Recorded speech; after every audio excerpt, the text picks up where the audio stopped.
आंदोलनाच्या पार्श्वभूमीवर आता मुंबईमध्ये पोलिसांचा बंदोबस्त वाढवला गेला। 300 पोलीस कर्मचारी आणि 50 पोलीस अधिकारी सीएसएमटी परिसरात तैनात ठेवलेले आहेत।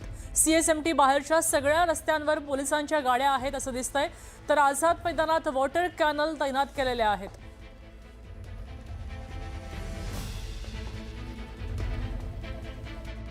आता त्याच पार्श्वभूमीवर किंवा त्याच धर्तीवरती मुंबईत देखील मुंबई पोलिसांनी जो आहे तो अलर्ट जो आहे तो केलेला आहे आणि सीएसएमटी परिसरामध्ये मोठ्या प्रमाणात जो आहे तो पोलीस बंदोबस्त लावण्यात आलेला आहे। मी सध्या सीएसएमटी परिसरामध्ये आहे आणि तुम्ही समोरचा जो रस्ता बघताय तो चर्चगेटच्या दिशेने जाणारा रस्ता आहे। आझाद मैदानच्या बाहेरचा हा रस्ता आणि या रस्त्यावरती तुम्ही पाहताय की मोठ्या प्रमाणात इथे पोलीस बंदोबस्त तैनात करण्यात आलेला आहे। पोलिसांचं ब्रीफिंग सध्या सुरू आहे।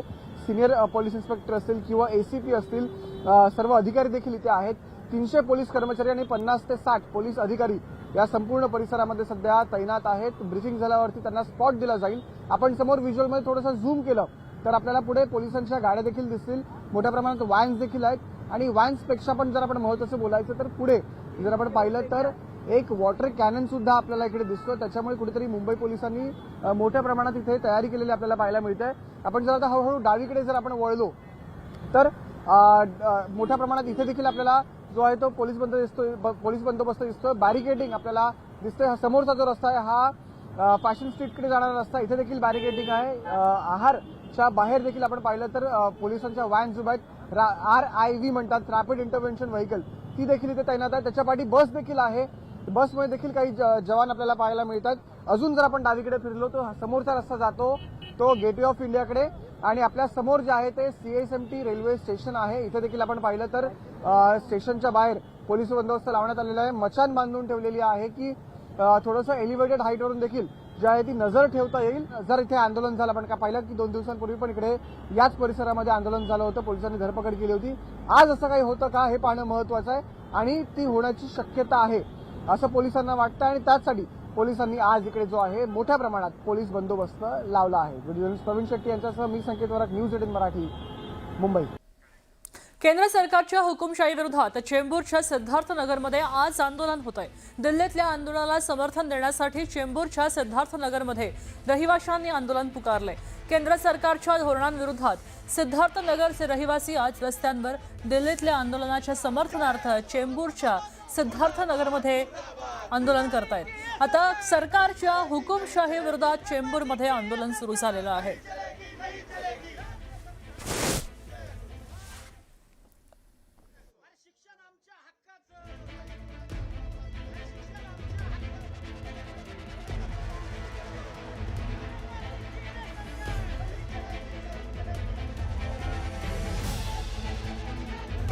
आपण पाहतोय की आता विद्यार्थी आंदोलनाच्या समर्थनार्थ चेंबूरमध्ये रहिवाशांनी आंदोलन पुकारलेलं आहे। विद्यार्थ्यांवर आक्रमण झालं, लाठीचार्ज झाला आणि त्याच्या समर्थनार्थ खरं तर लाठीचार्जचा नाही अर्थात नवी मुंबईमध्ये गणेश नाईक विरुद्ध एकनाथ शिंदे हा वाद पुन्हा चव्हाट्यावर आला। नवी मुंबई महापालिकेचा ठराव निलंबित करण्याचे नगरविकास विभागाचे आदेश आहेत आणि रिक्त पदांची भरती प्रक्रिया स्थगित करण्यासाठी महापालिकेनं ठराव केला होता। नवी मुंबईमध्ये पदभरती परीक्षा घेण्याचा नाईक खरतर इथं ठराव होता।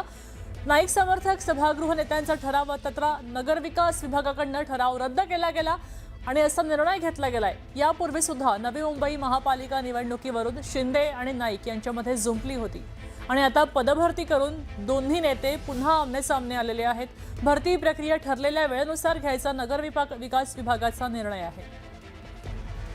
आपल्यासोबत तुषार रुपनवार फोन लाईनवरून जोडले गेलेत। तुषार, आपण पाहिलं असेल तर नवी मुंबईमध्ये गणेश नाईक विरुद्ध एकनाथ शिंदे वाद हा पुन्हा एकदा नव्याने चव्हाट्यावरती आलेला आहे।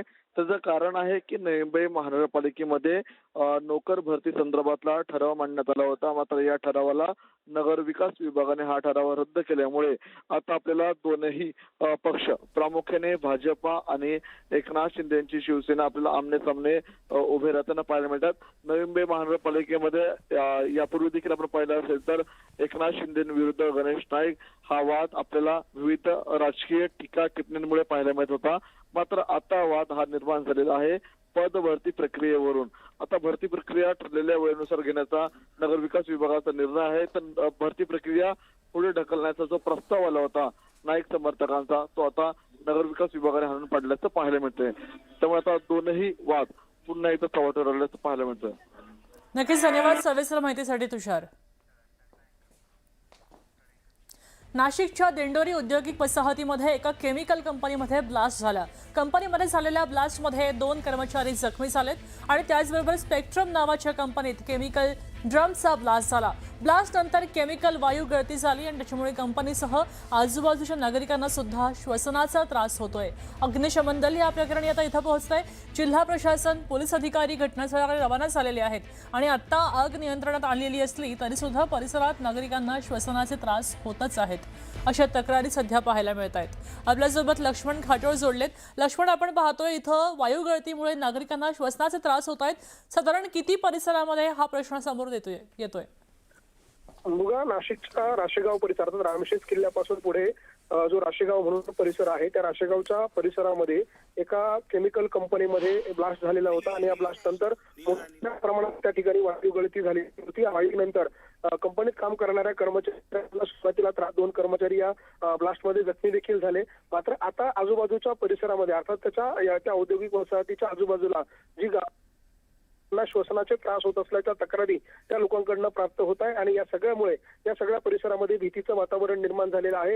या सगळ्या परिस्थितीवर नियंत्रण मिळवण्यासाठी जिल्हा प्रशासन, पोलीस, अग्निशमन दल जे सगळे ज्या आपत्ती व्यवस्थापनाच्या टीम आहे त्या घटनास्थळाकडे रवाना झालेला आहे. परिस्थिती नियंत्रणात आणण्याचे प्रयत्न जे आहे ते त्या ठिकाणी केले जात आहे. मात्र जी वायू गळती झालेली आहे, ज्या स्पेक्ट्रम कंपनीमध्ये, केमिकल कंपनीमध्ये ही आग लागलेली होती, हा ब्लास्ट झालेला होता, त्या ठिकाणी नेमकं कुठलं केमिकल होतं, कुठल्या केमिकल मुळे हा त्रास होतोय याची माहिती घेण्याचं काम जिल्हा प्रशासनाकडनं सुरू आहे.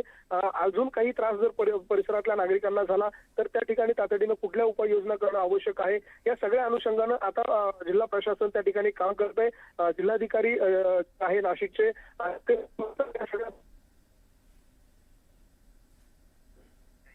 नक्कीच धन्यवाद सविस्तर माहितीसाठी लक्ष्मण. दापोलीतनं बातमी आहे. रत्नागिरी जिल्ह्यात दापोलीच्या हर्णे बंदरात तब्बल 250 कोटी रुपयांच्या मासेमारी जेट्टी प्रकल्पावर गंभीर प्रश्न आहेत. काम सुरू होताच पहिल्याच पावसाळ्यामध्ये जेट्टीचा रॅम्प, ट्रायपॉड आणि संरक्षणासाठी टाकलेले दगड समुद्राच्या प्रचंड उधाणामध्ये वाहून गेल्याचं पाहायला मिळतं.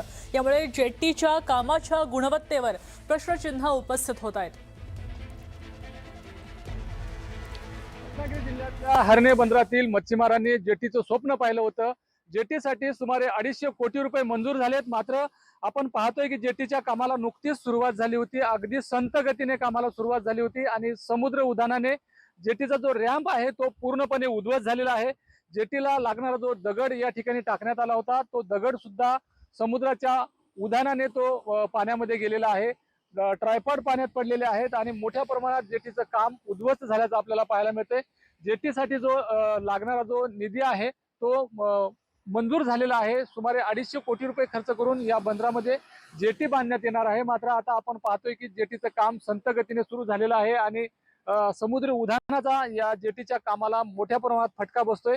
समुद्रामध्ये जो टाकण्यात आलेला जो रॅम्प होता तो रॅम्प पूर्णपणे उद्ध्वस्त झालेला आहे. त्यामुळे मच्छीमार बांधवांच्या जो आशा पल्लवित झाल्या होत्या पुन्हा एकदा त्यांच्यामध्ये निराशेचं वातावरण पाहायला मिळतंय. जेटीचं काम कधी पूर्ण होणार अशा प्रकारचा एक मतप्रवाह त्यांच्यामध्ये पाहायला मिळतोय. तर दुसरीकडे जेटीसाठी निधी जरी मंजूर झाला असला तरी जेटीचं काम संत गतीने सुरू आहे आणि जेटीचा हा जो रॅम्प आहे तो मोठ्या प्रमाणात समुद्र उधाणानं उद्ध्वस्त झालाय. त्यामुळे जेटी नेमकी कधी होणार हा प्रश्न सुद्धा आता उपस्थित होतोय. शिवाजी गोरे, न्यूज 18 मराठी, हर्णे बंदर, रत्नागिरी.